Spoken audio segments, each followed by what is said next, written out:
Well, yesterday was Veterans Day, so let's talk a little bit about that, and let's talk about post-traumatic stress. That's coming up on today's Hot Zone. This is the Hot Zone. Engaging with the news in a whole new way, international war correspondent Chuck Holton brings insight into areas of crisis and lets you help those affected. Hello, folks. I'm Chuck Holton, and this is the Hot Zone podcast. I hope you've been watching some of our previous episodes because we had a lot of good stuff coming out of Syria.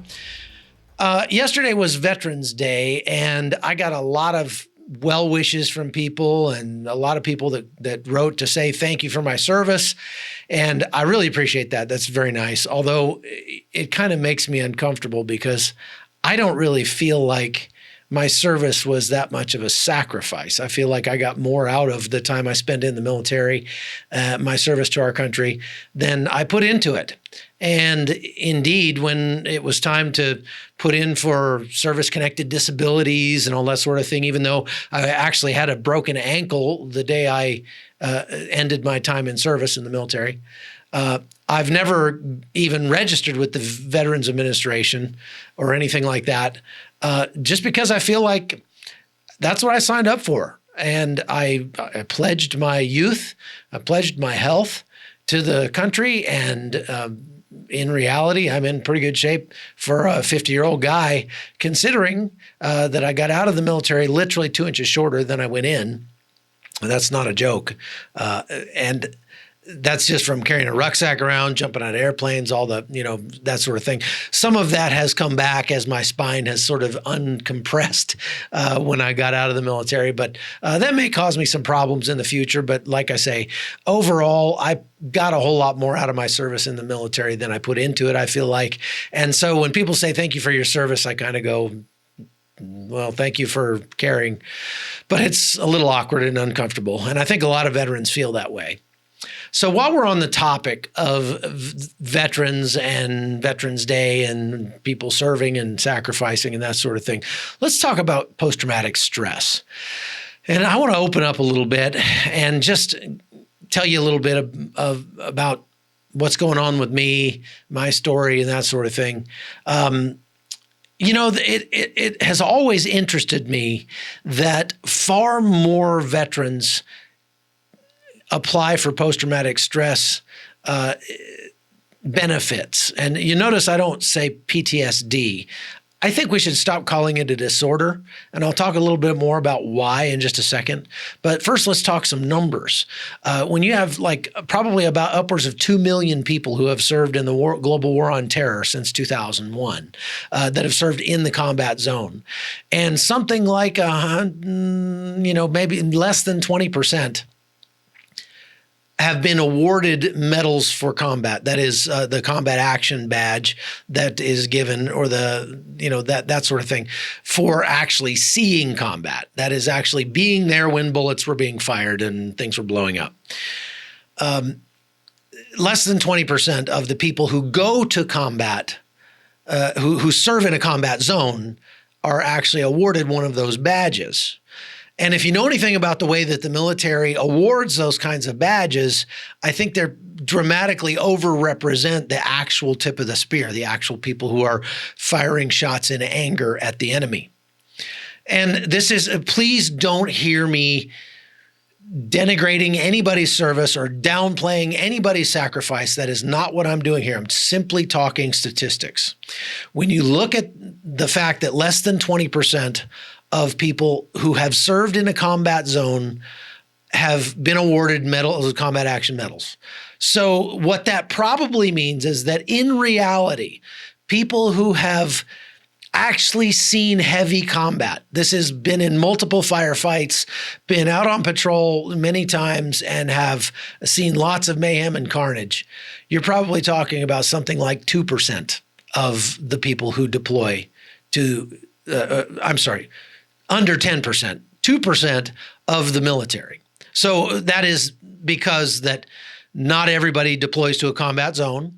So there's only, some small percentage, maybe 30% of people in the military who actually end up deploying to combat, Afghanistan, Iraq, Syria, someplace like that. And of those people, only about 20% are awarded badges. And of the people who are awarded badges, some smaller percentage of them actually are putting their lives in massive risk, going toe-to-toe with the enemy on a semi-regular basis, okay? And so you're talking about a small percentage of a small percentage of a small percentage of a small percentage. That is, the number of Americans serving in the military is 0.4%. The number of people serving in the military who serve in a combat zone is about 30%. The number of people serving in a combat zone who are awarded a combat action badge is about 20%.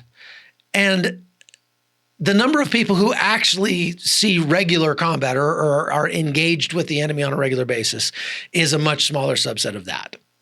So again, this is not to say that anything about somebody's experience, that it wasn't, valid or anything like that. All I'm saying is statistics. So what we're talking about is an incredibly small number of people who actually have been in traumatic stress, meaning your buddy's head blowing up and, people getting killed and left and right and, that sort of thing, living under that kind of fear.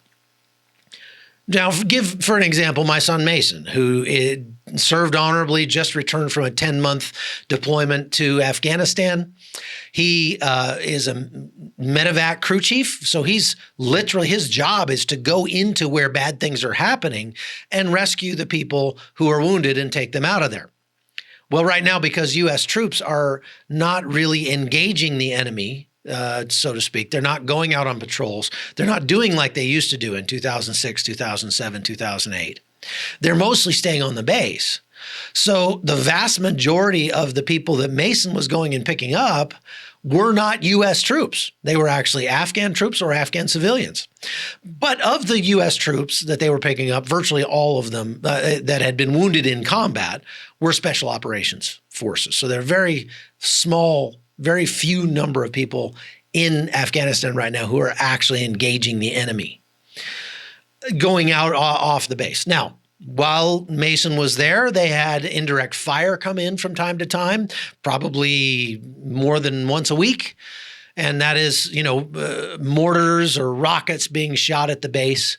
But the base is a very large base. It's an airfield and it's very large. And so it's not like, you're running to the chow hall and there's bombs going off next to you or anything like that. I went and visited him over there. Nothing happened while we were there. We didn't hear anything. He had some traumatic things happen. He had somebody throw up blood in his face, when he was trying to treat a wounded patient, that sort of thing. So those are traumatic events. But it wasn't like a sustained amount of trauma like you see in World War II or you see in combat movies, things like that. Again, this is not to downplay anything that they did.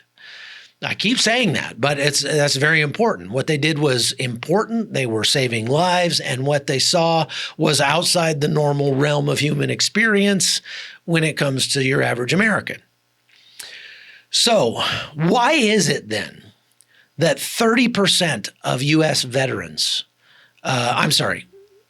between up to 20% of all veterans of deployments in the global war on terror, up to 20% in any given year claim post-traumatic stress disorder. Again, let's not call it a disorder. It's just post-traumatic stress. Why is it that so many more claim PTS than actually experience very traumatic things in war? This is a sensitive subject because I know I'm going to get a lot of veterans that are angry at me. They say, "Oh, but you're saying that I didn't see anything. I can tell you I saw more than most people." Look, I'm not downplaying anything that anybody did or saw. All I'm doing is quoting the numbers, actual numbers to you. And the numbers show that a much larger percentage of people claim post-traumatic stress or are diagnosed with post-traumatic stress than actually engaged in massive amounts of combat. The kind of combat you would expect people to come back with post-traumatic stress, suffering from post-traumatic stress from the kind of combat you see in the movies.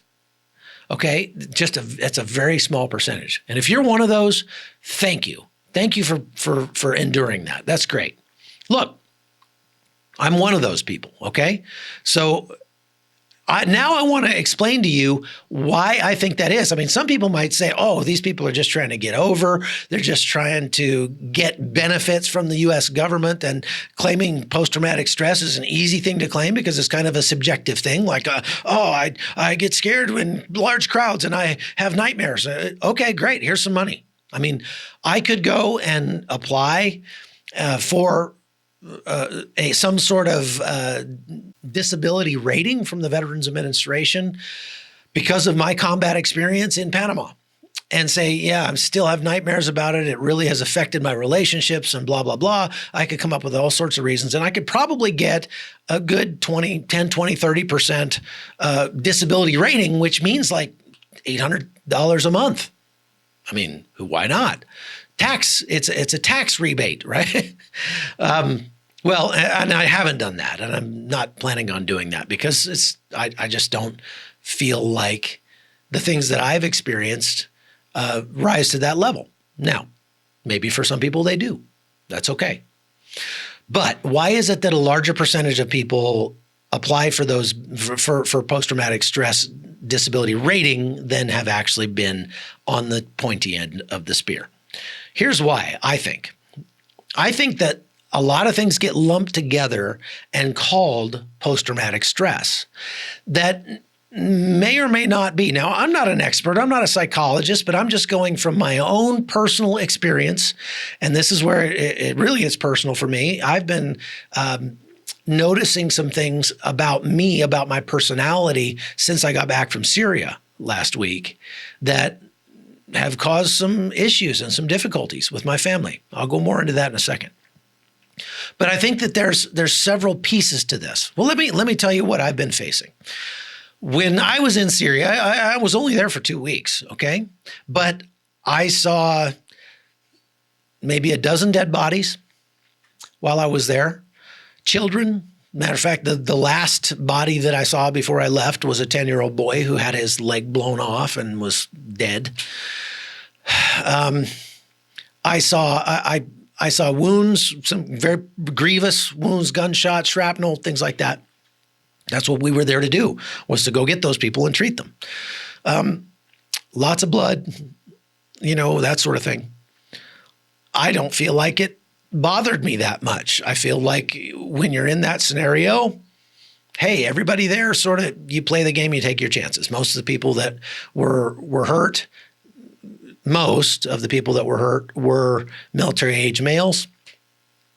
Okay, my brain can it has a box for that. Okay, so I can deal with that. That's okay.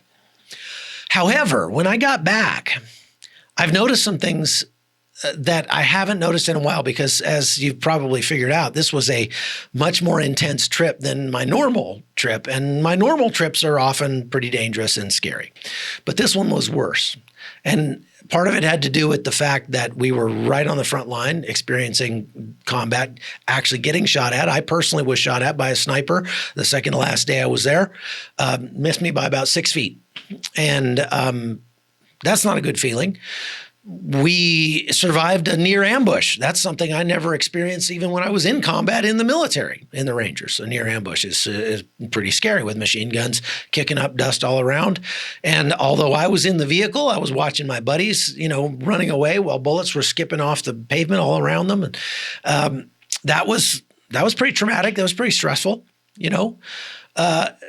Having to listen to the drone go overhead was probably the most stressful thing we had to face. There was just a drone overhead every 20 minutes or so all the time while we were out there. And you'd look up and you could once in a while you could see it, and you could see the bombs on its wings, and you'd just wait for that thing to let loose a bomb on top of you.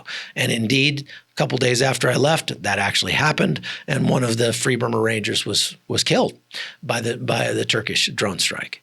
So that's something I've never had to face before. I've never really had to face a threat from the air that's sort of ever present and is just there all the time, day and night, and you just don't know.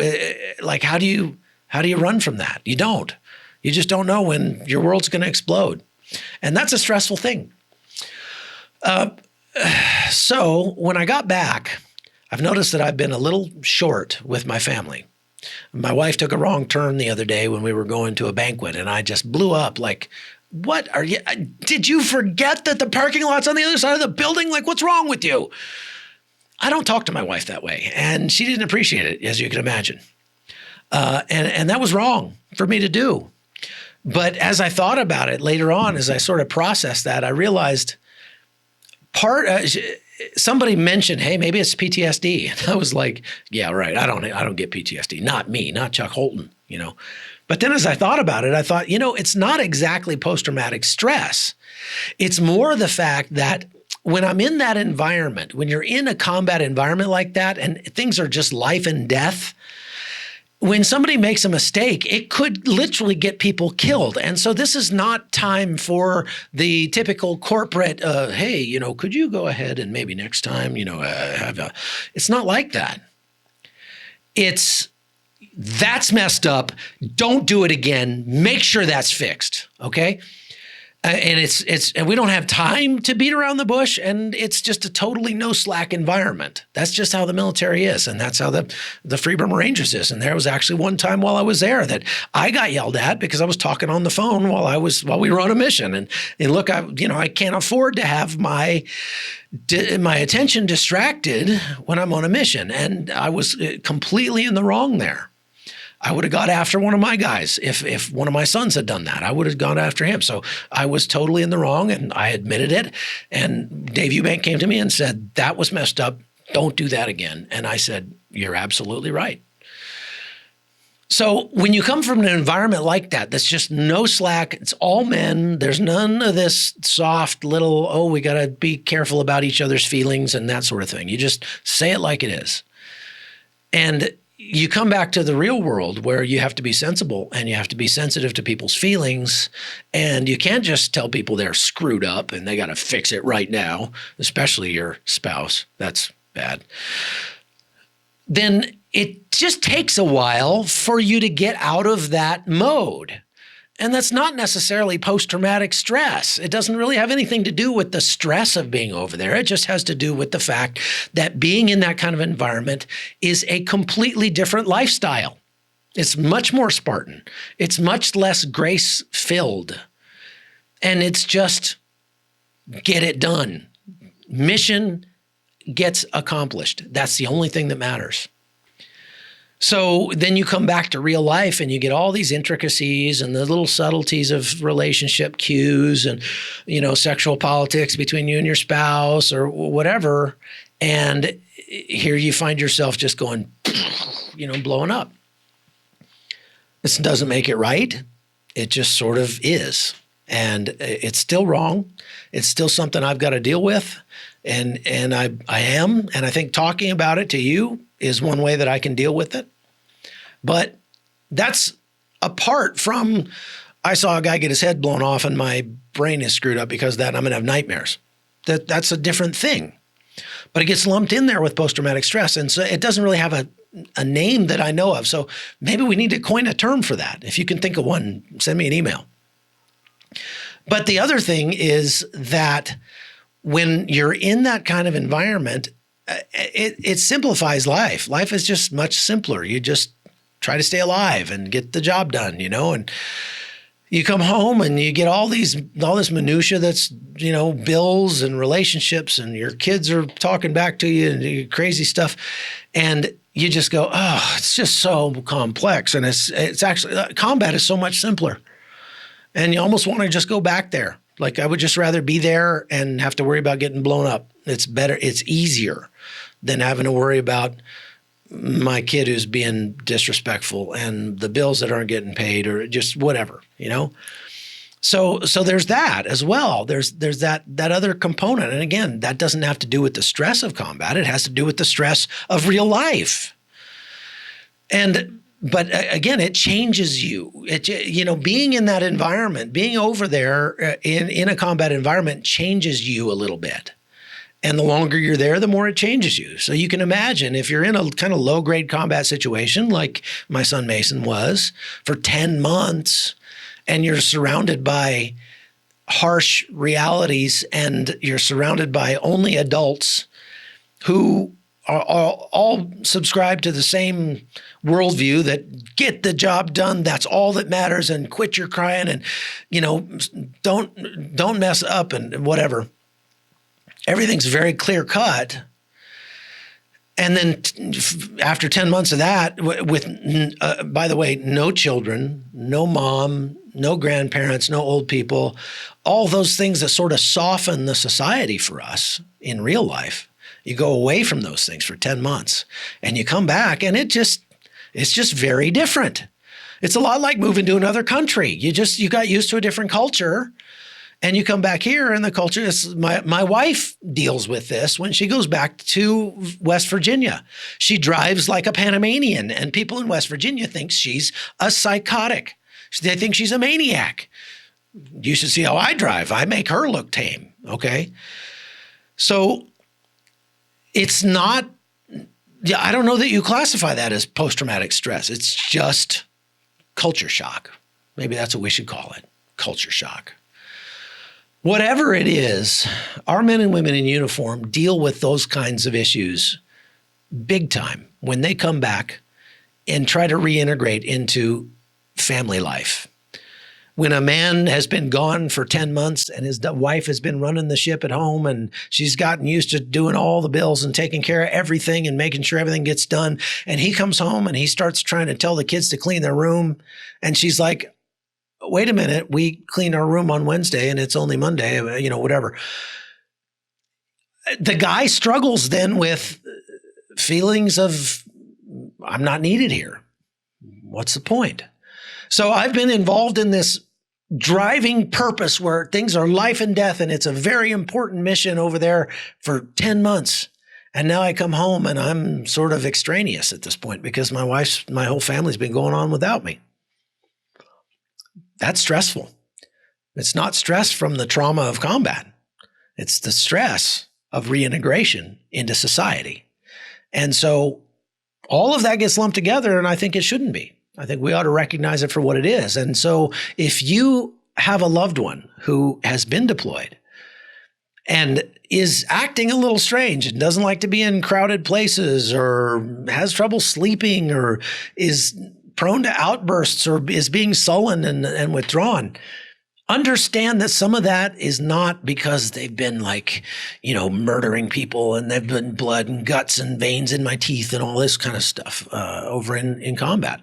It's just a matter of they've come from a very, very different culture, and they have to get back to speed in the real world. And you can help them do that by just having grace with them, by recognizing it for what it is, by doing things to sort of grease the skids a little bit and kind of make things go more smoothly, talking about it, encouraging your troop, to your service member, to talk about it as well. The more I know, the more I talk about it, the better I feel. And the more I feel like, what it does is it helps my brain kind of get a box built to put those experiences in so I can make sense of them. Because when you see a little 10-year-old boy with his leg blown off and laying there dead on the stretcher, your brain really doesn't have a place to put that. And so it struggles to digest what you've seen. And so maybe the sleeplessness or the dreams or whatever is just your brain trying to chew that up, trying to digest it. And we can be grace-filled with the people coming back. And I would encourage you to do that, especially as we come out of Veterans Day. So that's all I've got for the podcast today. Thanks for watching, folks. It means a lot to me. I'd love to hear your feedback. I hope you're listening or watching and sharing it with your friends. All right. I'm Chuck Holton, and this has been The Hot Zone. The Hot Zone is produced by Amy Holton and Livefire Media. Copyright 2019.